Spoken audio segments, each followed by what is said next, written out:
My mom's delivery van was surrounded. Police lights bounced off the windshield. Elderly residents, some holding walkers, others their phones, stood like silent judges at the gate. But the image that burned into my memory wasn't the chaos. It was a woman in a white Lexus, parked sideways across the entrance, sipping iced coffee with the smug indifference of someone who thought they were the law. That woman was Monica Bent, HOA president, and my mom, just a part-time delivery driver for a medical courier service, was the one being treated like a threat. 1 hour earlier, everything had been perfectly normal. My mom, Diane, was humming along to an old Bee Gees playlist, tapping her fingers on the steering wheel as she coasted through her route. She did this every Tuesday, delivering critical medications to elderly residents in the Silver Pines community. She loved it. After retiring from 30 years of teaching, she'd taken this job not just to stay busy, but to feel useful again. Her favorite clients left her sticky notes with smiley faces. She knew who liked their meds dropped in a basket on the porch and who needed help opening pill bottles. She even kept a little pouch of treats for the scruffy terrier that barked at her every single visit, but wagged its tail the moment she crouched down. This wasn't just a job. It was a ritual, a lifeline. For many of the residents in that gated community, Diane was the only human contact they had all week. And she took that seriously, which is why what happened next didn't just feel like an insult. It felt like a rupture in the fragile trust she'd spent years building. Around 10:15 a.m., she approached the front gate of Silver Pines like she always did. The security guard she'd waved to for nearly 2 years was nowhere in sight. Instead, Monica Bent was standing there, clipboard in hand, barking orders into a walkie-talkie like she was coordinating a hostage negotiation. Diane pulled up slowly, rolled down her window, and smiled, habitual, polite. But Monica didn't smile back. She stepped closer, peered into the van, and frowned. "Identification," she snapped. Diane blinked, momentarily caught off guard. "I'm here for medication deliveries. I've been doing this route every week." "You're not on the official list," Monica cut her off. "No badge, no access. You'll have to turn around." And just like that, she stepped back into her car, swung the Lexus forward, and parked it perpendicular to the gate. Imagine being a 60-year-old woman with arthritis in your hands, a cooler full of insulin in the passenger seat, and a dozen residents waiting on time-sensitive prescriptions. Imagine being told, without a second glance, that you don't belong. That's what happened to my mother. She tried explaining, pointed to her printed delivery route, to the thermal container with the pharmacy's logo. Monica didn't even look. "That van's unmarked. You could be anyone," she said with a shrug. "We can't just let random people in." Diane did what she always does when she's unsure. She called me. At first, I thought it was one of those HOA annoyances, some retired power tripper nitpicking about parking spots or flower boxes. But the tremor in her voice made me sit up straight. "She's blocking me in," my mom said, "and I think I might just skip them today. I don't want to make trouble." Right then, her phone buzzed. Then buzzed again. Voicemail after voicemail. I could hear the panic mounting in real time. And then came the call that stopped my heart. A woman named Mrs. Garvey. Her husband had epilepsy. He needed his medication that was in the cooler in Diane's van. He was already showing signs.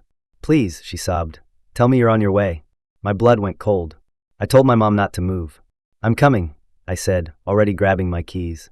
I didn't bother changing out of my hoodie or sandals. This wasn't a misunderstanding. This was an emergency.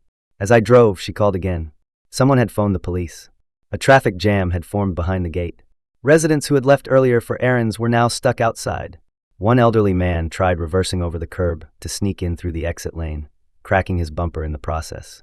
It was absurd. Silver Pines had transformed from a sleepy retirement enclave into a pressure cooker of confused, angry, and increasingly desperate seniors. By the time I arrived, the scene looked like something out of a satire. 2 police cars, a sidewalk lined with furious retirees, and in the center of it all, my mom, standing beside her van like a defendant on trial. She clutched her clipboard like it was a life preserver. And there was Monica, calm as ever, arms crossed, sunglasses perched on her head like a crown. When I pulled out my phone to start recording, Monica pointed at me and said, "You can't film here. This is private property." I ignored her. The officer, Sergeant Flores, stepped forward. When he saw my mom, something changed in his face. "Miss Diane," he asked, "you're the one who brings my dad his blood pressure meds?" That was the moment everything shifted. Monica opened her mouth to interject, but Flores raised his hand. "This woman is not a threat. She's medically authorized. You've delayed the delivery of essential medication. That's obstruction." Monica froze. You could almost see the calculation in her eyes, whether to double down or backpedal. She said nothing, just stood there as the residents erupted behind her, not in violence, but in sheer, exhausted rage. One woman rolled forward in a scooter, oxygen tank in tow, shouting that she'd missed 2 doses thanks to this clipboard tyrant. Another man held up his phone, playing back a voicemail of his wife crying. Flores made Monica move the car. My mom got back into her van, shaking. 3 deliveries had already been missed. Others would be delayed. And somewhere in that neighborhood, a man had suffered a seizure while his wife waited by the door. Diane didn't speak on the drive home. She didn't cry. She just looked hollow. That kind of quiet doesn't need words. It says, I thought I was helping. I thought I mattered. And the truth is, she did matter. She mattered to every person who opened their door on Tuesday morning and found their medications and a warm smile waiting. She mattered to the man who once said she reminded him of his late sister, and to the poodle that only stopped barking when she knelt down and whispered its name. But in that moment, standing there in a standoff with a woman who'd weaponized authority, none of that history counted. Not the trust, not the kindness, not the years of consistency. One woman, one clipboard, one parked Lexus erased it all. That night, as we sat at the kitchen table, her coffee went cold. She stared at it, not drinking, not speaking. Her phone buzzed with a missed call from her supervisor, Dr. Ramirez. The pharmacy had already received complaints. Monica had spun the story in an email blast to the community, twisting facts into a self-righteous tale of protecting the neighborhood. According to her, my mother was an aggressive intruder who refused to show ID. Diane didn't even try to fight back. She just nodded, said, I understand, and hung up. Her route to Silver Pines was suspended pending review. Not fired, just benched, like a piece of equipment stored away after one bad inning. And that's when I knew, this wasn't just about one delivery. This wasn't about a badge or a list.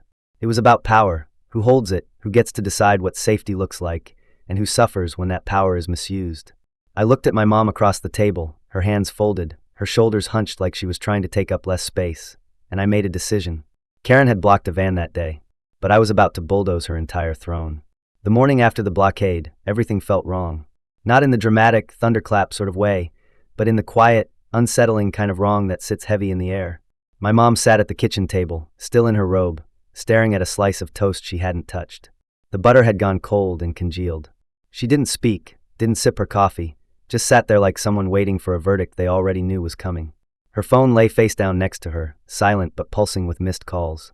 The top notification, which I caught with a sideways glance, was from Dr. Ramirez again. That wasn't a good sign. And then came the email. She didn't even need to open it, just seeing the subject line, temporary reassignment Silver Pines route, was enough. They'd pulled her off the neighborhood. Not for punishment, Dr. Ramirez had stressed, but for community relations considerations. Which was corporate speak for, someone complained, and it's easier to remove you than confront them. Mom didn't argue. She simply nodded as if someone had just reminded her it might rain later. Then she opened the trash can and gently dropped her clipboard inside, like closing a door on a version of herself that no longer existed. But I couldn't let it go. That quiet compliance in her face, it wasn't humility. It was defeat. And that's not who my mom was. She was the woman who used to sew clothes for my stuffed animals because the store-bought ones were too basic. The woman who once stood up to a vice principal for suspending a student over a tardy caused by a broken bus route. She believed in fairness, in helping people, in doing the right thing even when no one saw it. So when someone like Monica, someone who wielded a clipboard like a weapon, crushed her spirit in broad daylight, I knew I couldn't stay still. That afternoon, I drove back to Silver Pines, not through the front gate, obviously, but to a park that bordered the community. I knew the layout well enough. I'd helped my mom with deliveries more than once. I waited there until I spotted a familiar face, Mr. Delaney, a retired literature teacher, who always waved at my mom from his porch like she was the highlight of his week. I called out gently, not wanting to startle him. He turned slowly, leaned on his cane, and gave me a sad half-smile. "You're Diane's kid, aren't you?" he asked. I nodded. "She's not coming today," he said, eyes downcast. "We noticed." I told him what had happened. About Monica. About the suspension. His face tightened, not with surprise, but with the grim acceptance of someone who had been through this pattern before. "She doesn't care about us," he said plainly. "She cares about being in control." He motioned for me to follow him. Inside his modest home, decorated with framed poetry quotes and fading family photos, he led me to a desk drawer. Out came folders, paper trails, newsletters, HOA complaint forms, meeting notes, and a file labeled with near-comic bluntness, Monica Watch. He wasn't the only one keeping tabs. His wife Margaret had a color-coded binder, complete with highlighter marks and sticky notes. Each incident was documented. There was the time Monica had shut down a community food pantry, claiming the donation boxes disrupted uniformity. Another entry detailed how she fined a family for placing a wheelchair ramp that didn't match the neighborhood's aesthetic standards. The family had moved out shortly after. I sat there for nearly 3 hours, listening to story after story, flipping through pages like reading a slow-burn horror novel set in suburbia. Monica wasn't just controlling. She was strategic. Her power wasn't built on screaming or slamming doors. It was in the memos, the policy edits, the backdated fines, and worst of all, the silence she cultivated. People were afraid, not of violence, but of the social fatigue. The isolation that came with pushing back. You question Monica, your lawn gets cited. Your gardening service is banned. Your neighbor stops waving. Your HOA fees go up without explanation, and no one returns your emails. That night, I created a shared Google Drive folder and titled it HOA Transparency Project. I uploaded everything I'd scanned from the Delaney's, then sent the link back to them. Mr. Delaney promised he'd share it discreetly with other residents. I didn't expect much, maybe a few nods of solidarity, a couple of claps on the back. But by the next evening, over 30 new files had been uploaded. Photos of notices, videos of meetings, audio recordings from Zoom calls where Monica muted residents mid-sentence. One particularly damning clip had her rolling her eyes and muttering, "They're all old and forgetful anyway," when a resident asked why community funds were being spent landscaping the area in front of her private garden instead of fixing the clubhouse roof that had leaked for months. I spent the following day cross-referencing the HOA's public budget reports, dry PDFs you'd normally skim through without a second thought. But now, I read every line like a forensic analyst. And that's when I found it. Nearly $10,000 in beautification expenses, vague, with no line item breakdown. One project listed was a community walking path, built recently. I'd never heard of such a project, so I drove around Silver Pines, checking each corner. The only new path was a small brick trail, connecting Monica's backyard gate to the clubhouse entrance. Not even wheelchair accessible. Just ornamental. Convenient. Expensive. I had a friend from college, Erica, who worked in the city's records department. I called her up and asked for a favor, pull vendor payment records tied to Silver Pines HOA. A few days later, she emailed me scans. There it was. The landscaping company hired for most of the HOA projects was registered under Monica's cousin's name. A company that hadn't filed updated licenses in 3 years. And the rates they charged? Astronomical. I compared them to market standards. A $4,000 invoice for tree removal. Yet the resident listed at that address confirmed, no trees had ever been removed. In fact, no one had even shown up for landscaping that season. That was the moment it clicked. This wasn't just power abuse. It was financial misconduct. Possibly embezzlement. I contacted Sergeant Flores again. This time, I wasn't asking for help. I was submitting evidence. He agreed to escalate it to a contact in the County Inspector General's office. Meanwhile, the petition I'd drafted to remove Monica as HOA president had gained traction. Over 70% of the required signatures collected within a week. Residents who had barely said hello to each other were now texting, emailing, sharing links.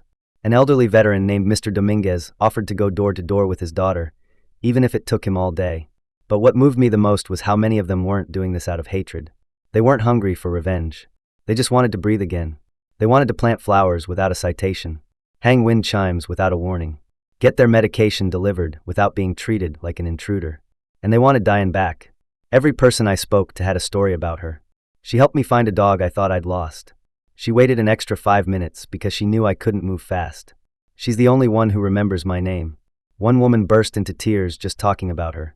That's when I realized this wasn't just about cleaning up a corrupt HOA. This was about restoring something softer, more essential. Trust. Humanity. The invisible threads that tie a neighborhood together. By the time I returned home that evening, I found my mom sitting on the porch with her hands wrapped around a mug of tea. I sat beside her and showed her the drive folder. "They're fighting back," I said simply. She looked at me, eyes unsure. "Because of me?" "No," I replied. "Because of what you represent." She didn't say anything, just reached out and squeezed my hand. And for the first time since Monica blocked that gate, I saw a flicker of something return to her face. Not joy, not confidence, but resolve. A quiet decision that maybe, just maybe, this wasn't over yet. The momentum was building faster than I anticipated. Within 2 weeks of launching the HOA Transparency Project, the online folder had grown from a collection of scanned notices and homeowner complaints into a living archive, full of videos, testimonies, contracts, receipts, screenshots of Monica's dismissive emails, even photographs of her backyard path being constructed while the clubhouse roof continued to leak through tarps. But what I didn't expect, what none of us expected, was how the silence in Silver Pines was beginning to crack in real time. Not in grand, cinematic protests, but in whispers, in nods exchanged at mailbox corners, in small acts of rebellion. One woman who'd been fined for leaving her recycling bin out past noon began placing it out the night before, daring Monica to notice. A couple who'd been reprimanded for having non-HOA-approved curtain colors change their drapes every day: lavender, turquoise, flaming orange, an unsubtle message that they were done playing along. But it wasn't just pettiness. There was purpose in the pushback. Residents were reclaiming their space, their dignity, one small act at a time. My mom still refused to return to Silver Pines. Not because she feared Monica, but because she didn't want to make things worse. She was still suspended from that route anyway. Dr. Ramirez had apologized privately, said the suspension was just procedural, but the longer it dragged, the more it felt like a shadow cast across her record.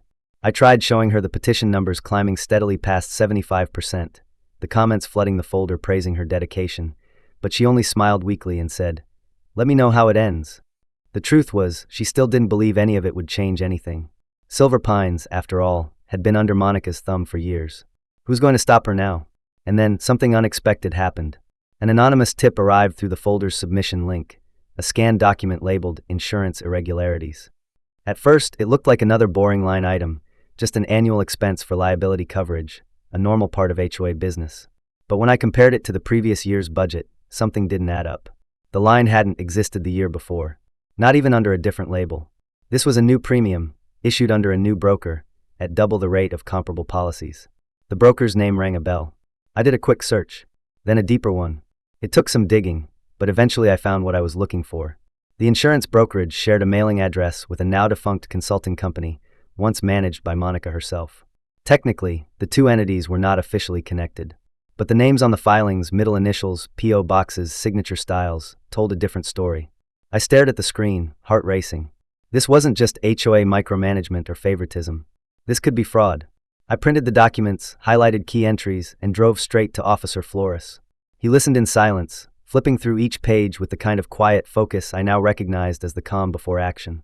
"I have a friend at the Inspector General's office," he said without looking up. "Let me take this to her." 2 days later, a black SUV with county plates pulled up outside Monica's house just past 8 a.m. A woman in a gray blazer stepped out, flanked by 2 staffers with clipboards. I watched from a parked car half a block down, heart pounding. Monica opened the door wearing a silk robe and sunglasses, clearly caught off guard. Words were exchanged. Her posture shifted, defensive, then combative. At one point, she tried to close the door, but the inspector blocked it with her foot. That was the moment I knew this wasn't a warning visit. It was an audit. The news spread through Silver Pines like brushfire. For the first time in years, the residents weren't whispering about Monica in fear. They were talking about her in past tense, as if her reign had already ended. Someone spray-painted "Phony Queen" on her white Lexus. A neighbor organized a front-yard barbecue with a homemade banner that read, "Find me a violation." Even the quietest residents began showing up to impromptu gatherings on the clubhouse lawn. My mom watched all of this from a distance. She still hadn't returned to the community, but her name was on everyone's lips. They called her our Diane. A few started printing "Bring Diane Back" signs. It was surreal. She didn't ask for any of this. She just wanted to bring people their medication. But now she was the quiet symbol of everything they wanted to protect: consistency, kindness, and the basic right to be treated like a human being. Rebecca Shaw, a local investigative reporter known for exposing HOA corruption in nearby counties, reached out to me through the folder. She'd seen the videos, read the documents, and wanted in. I arranged for her to meet residents in Silver Pines. She arrived with a notepad, a microphone, and a no-nonsense demeanor that immediately set Monica's allies on edge. She walked the community, collected interviews, and listened to stories that painted a portrait of not just one woman abusing power, but a system that enabled it through apathy and exhaustion. She spent nearly 2 hours with my mom, who finally agreed to speak, not as a crusader, but as someone simply telling the truth. When Rebecca asked why she never fought back publicly, my mom answered, "Because I thought it would make things worse. I thought if I stayed quiet, it would pass. But some storms don't pass. You have to walk into them." Rebecca didn't say anything, just clicked off the recorder and nodded slowly. Within days, Monica started unraveling. Her bulletin posts became erratic, long-winded essays about outside agitators and character assassinations, peppered with legal jargon and veiled threats. She called for an emergency board meeting to restore order, but only 8 people showed up.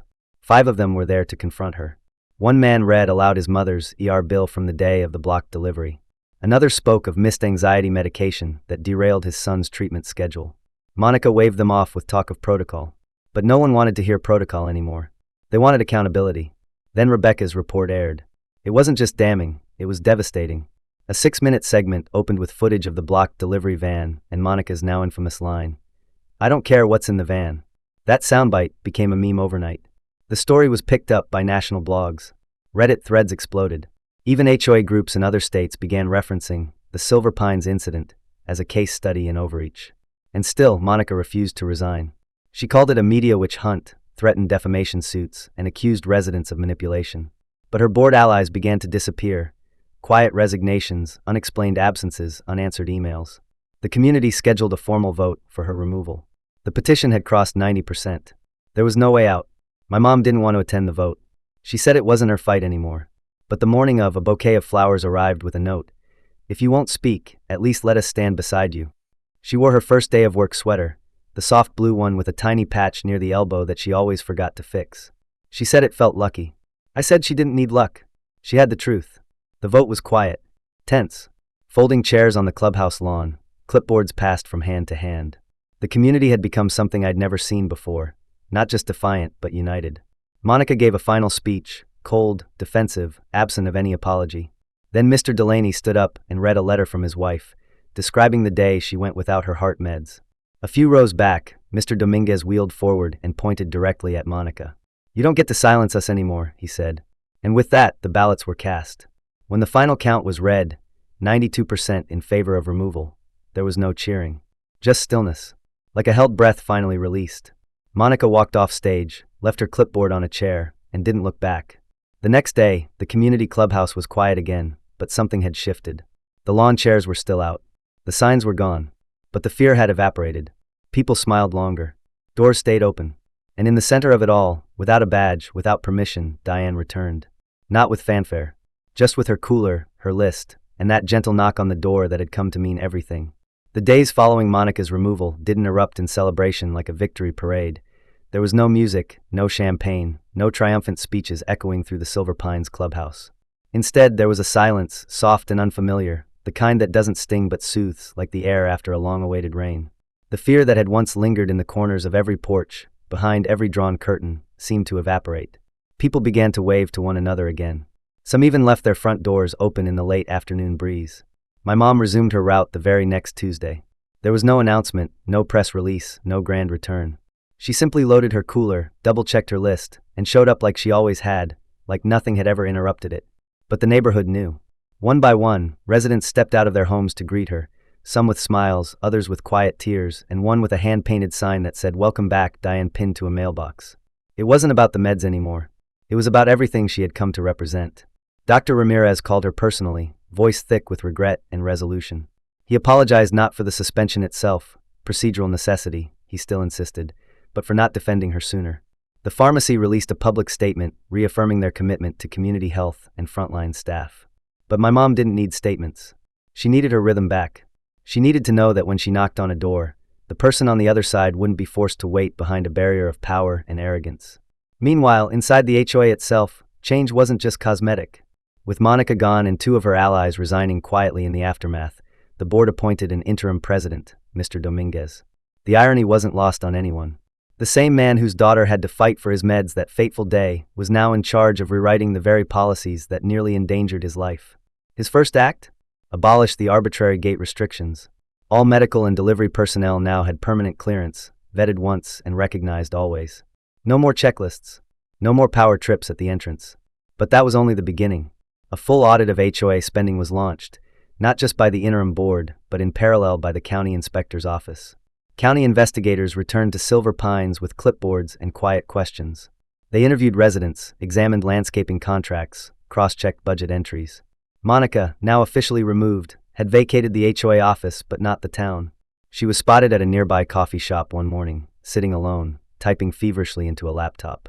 Rumors swirled that she was filing lawsuits, that she was ghostwriting her own version of events for a blog, that she had applied for a job with another HOA in a different district. No one really knew, and for the first time, no one really cared. The community wasn't fixated on punishment anymore. They were focused on healing. 1 week after the vote, a small committee formed without much fanfare. It wasn't bureaucratic.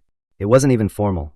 It started when Mrs. Garvey left a flyer at the mailbox cluster, inviting neighbors to a talk and tea circle on her porch. 12 people showed up. The next week, there were 30. By the 3rd week, they needed folding chairs. They weren't discussing Monica. They were discussing loneliness, grief, recovery. One woman admitted she hadn't had anyone visit her in 4 years.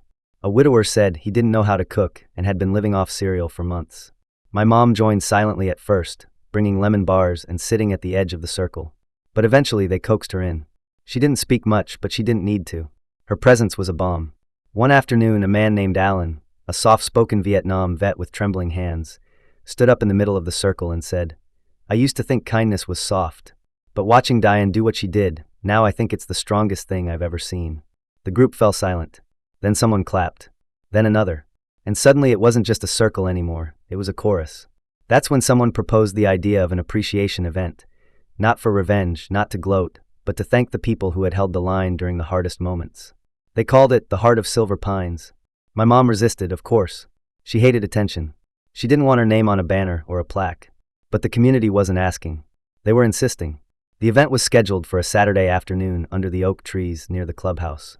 It was potluck style, no speeches, no press, just neighbors bringing food, folding chairs, and stories. When we pulled up, I nearly cried. There were over 100 people there. Tables lined with casseroles, handmade cards, photos of smiling residents holding signs that said things like, "Because of Diane, I'm still here." Even Officer Flores showed up, off duty, in jeans and a polo, holding a framed printout of his original incident report. He'd highlighted the line that read, "Subject detained in error due to HOA obstruction of medically essential services," and signed it at the bottom with a note. "You've got fans in the department now." My mom teared up. She tried to turn away. I gently turned her back. The real surprise came when a woman from the county health office stepped forward. She wasn't part of the community, but she handed my mom a large white envelope with the county seal.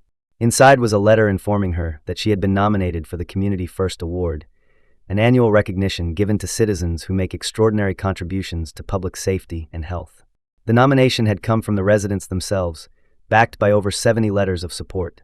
My mom stared at it like it was written in another language. "I don't do awards," she whispered. "You do kindness," I replied. "This is just how the world says thank you." The award ceremony was the following month. We bought her a simple green dress that brought out the warmth in her skin. She tried to back out 3 times. I told her that every person in that room would be someone who needed a reminder of what real service looked like. That night, when her name was called and she stepped onto the stage, something in the room shifted. She didn't have a prepared speech. She didn't quote poetry or policy. She just stood there and said, "I never wanted to be in the news. I just wanted to do my job. But if doing the right thing makes noise, then maybe it's time we all got a little louder." The room stood. Not clapped, stood. That moment felt like exhale after months of holding breath. Back in Silver Pines, things continued to change. Mr. Dominguez was officially elected as HOA president in a community-wide vote, with nearly unanimous support. The clubhouse roof was finally scheduled for repair. Monica's cousin's landscaping company was terminated pending legal action. But the real changes weren't in documents or construction projects. They were in the way people showed up for each other. Maya from apartment 12 started a weekly pie delivery for homebound neighbors. A former board member who once sided with Monica quietly donated his entire HOA stipend to repair a neglected community garden. The HOA now included a new role, community liaison, responsible for checking in on elderly residents. My mom declined the title. "I already have my list," she said. "I just don't need the title." But the most telling moment came weeks later, in a grocery store parking lot. I was unloading a bag of apples when I saw her, Monica. She was wearing khakis and a plain pharmacy polo, loading boxes into the back room near the medication counter. No clipboard, no sunglasses, no power, just a job. She didn't see me. I didn't approach her. But I stood there for a moment, just watching. Not out of spite, out of awe at the strange, circular way life works. I went home and told my mom. She didn't gloat. She didn't smile. She just said, "I hope she's kind to the next person she sees." That weekend, Silver Pines held another gathering. Not for protest, not for ceremony, just for the joy of being together. There was music from a Bluetooth speaker, dogs in costumes, and laughter that felt too natural to be rehearsed. My mom handed out cookies from the back of her van. A little girl with pigtails ran up and hugged her legs. Someone handed her a card that simply read, "Thank you for staying." And as the sun dipped below the roofs, painting the sky in soft orange streaks, I stood beside her, holding a lemonade, watching a neighborhood rebuild itself from the ground up. Not through policy, but through presence. Through persistence. Through one woman's refusal to walk away when walking away would have been easier. And in that moment, as Mr. Dominguez handed her a small box with a gold-embossed key and the words, "You delivered more than medicine," I realized the truth. The story was never about a gate or a clipboard. It was about the quiet revolution of one ordinary woman who showed a broken community how to be whole again. Life in Silver Pines returned to something resembling normal, but it wasn't the same kind of normal that had existed before Monica's rule. It was a new, deeper kind, one where people actually looked each other in the eye, where the air didn't feel heavy with second-guessing. The gates still stood, the hedges still trimmed to exact HOA standards, but the tension that used to live in every inch of sidewalk, every community bulletin board post, had vanished. It was subtle at first. Residents who used to rush from mailbox to door began lingering, talking. A neighbor who'd spent 5 years pretending not to own a dog now walked her terrier openly, without fear of violation notices. The clubhouse, once cold and bureaucratic, now hosted weekly potlucks and chess nights. The HOA no longer felt like an authority looming overhead. It felt like a circle drawn inward. And at the center of that circle, not because she asked to be but because it was true, was Diane. My mom didn't change how she moved through the world after all of it.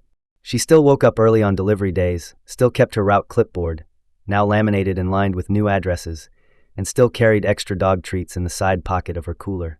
But the way people moved around her had shifted. There was reverence in their greetings now, a depth in the way they said her name. Maya from apartment 12 continued her Tuesday pie tradition, but now she included a handwritten quote on the box each time.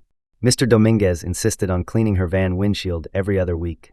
Mrs. Garvey, whose husband's seizure had triggered the turning point in this story, began inviting my mom to Sunday lunch, treating her like extended family. Despite the quiet affection and gratitude, my mom never claimed any of it as a victory. She didn't walk taller or talk louder. She still flinched when someone said HOA too loudly, still avoided the clubhouse unless she had to drop something off. It wasn't humility. It was something deeper, an understanding that the kind of attention she had received could disappear just as quickly, and she had no intention of depending on it. She was, as always, steady. But Silver Pines had changed. And when the new HOA board offered her a role on the newly formed Community Support Committee, she didn't say no immediately. She just asked what it required. "Just your presence," Mr. Dominguez had said. "No badge, no title. Just keep being who you are." After 2 days of consideration, she agreed, on one condition. "Don't print my name anywhere. I'll help, but I don't want a profile in the newsletter. I want to do it quietly." The committee functioned differently than anything Monica would have allowed. It wasn't about power or votes or punishment. It was about listening. Twice a month, members would visit residents who had stopped attending events or seemed withdrawn. They'd check on medication needs, offer to grocery shop, sit and talk. The idea wasn't revolutionary, but its effect was. One man, a widower named Jean, told them he hadn't heard his name spoken aloud in 3 weeks until Diane knocked on his door and asked if he preferred tea or coffee. He wept at the threshold, and when she returned the next week with a thermos of Earl Grey and a crossword book, he said something that stuck with me. "Some people carry flashlights. She carries warmth." Then, something happened that neither of us expected. A letter arrived, this time addressed to me. It was from a woman named Elena, an HOA board member from another residential community 30 miles away. She had seen the televised story. Someone had forwarded her the investigative segment about Silver Pines. She wrote not with curiosity but desperation. "Our president isn't Monica," she wrote, "but she's close. We've seen the signs. We've seen the silence. And we don't know how to fight it without tearing our neighborhood apart." She asked for help. Not legal help, not procedural guidance, but storytelling. "How did your community find the courage to speak?" That single line haunted me. I showed it to my mom. She read it slowly, then folded the letter, set it down, and whispered, "That's the real story, isn't it? Not what happened to us, but what they do next." With her reluctant blessing, I replied, "I didn't send documents or legal templates. I sent a narrative. I told Elena the same story you've read here. I described the van, the Lexus, the silence that broke open. I told her what happened not as a checklist of events, but as a chain of choices, the choice to stand up, to speak, to stay." And apparently she shared it, because 2 weeks later, I received 4 more letters. Then 10. Then 27. Stories began arriving from HOA communities across the state. Places where people were afraid to plant daisies because they weren't on the approved flora list. Places where single mothers had been fined for hanging laundry too visibly, where immigrants were asked for additional documentation to access community pools. Some of the stories were small. Others were terrifying. But all of them shared the same refrain. We didn't think we could push back. Until we saw what happened in Silver Pines. It became clear that what we'd done, or more specifically what Diane had done, was not just fix one neighborhood. It had started a ripple. And whether she liked it or not, people saw her as a signal. Not a savior. Not a leader. A signal. That you could be gentle and still hold the line. That you could be quiet and still change the room. I asked her if we should speak publicly. Maybe write a column. Maybe start a podcast. Maybe create a resource for other HOA-governed communities. She shook her head. Let them tell their own stories, she said. I'm not the main character in theirs. But one afternoon, she did something I never expected. She sat with me at the kitchen table, pulled out a yellow notepad, and started writing a letter to Elena. Not about Monica. Not about Silver Pines. About what kindness feels like when it's real. About the way people shrink under scrutiny and expand under trust. She wrote about her first delivery route. About Mrs. Garvey's porch chimes. About the tiny poodle that always barked until she handed over the treat. She signed it Diane, just a delivery lady. That letter found its way into a homeowner newsletter. Then a local newspaper. Then a national blog on grassroots community action. By the time the fourth letter arrived from a different HOA president asking if she'd be willing to consult informally on community healing, she laughed. A real full laugh. You know, she said, for someone who didn't even want to be in the newsletter, I'm getting a lot of press. I smiled and handed her another envelope. The last major event wasn't about any scandal. It wasn't about power or exposure. It was a thank you event organized entirely by the residents of Silver Pines, 6 months after Monica's removal. They called it the second beginning. There were no titles, no speeches. Just tables under string lights, music from a local high school band, and tables filled with handwritten cards. My mom stood at the edge of the crowd, holding lemonade, swaying slightly to the rhythm of the music. Someone handed her a box. Inside was a small ceramic sculpture of a van, painted in soft pastels, and inscribed on the bottom, Hope Delivered. She held it for a long time. She didn't cry this time. She just breathed. As the night wore on, people danced slowly on the grass. Someone played an acoustic version of Lean on Me.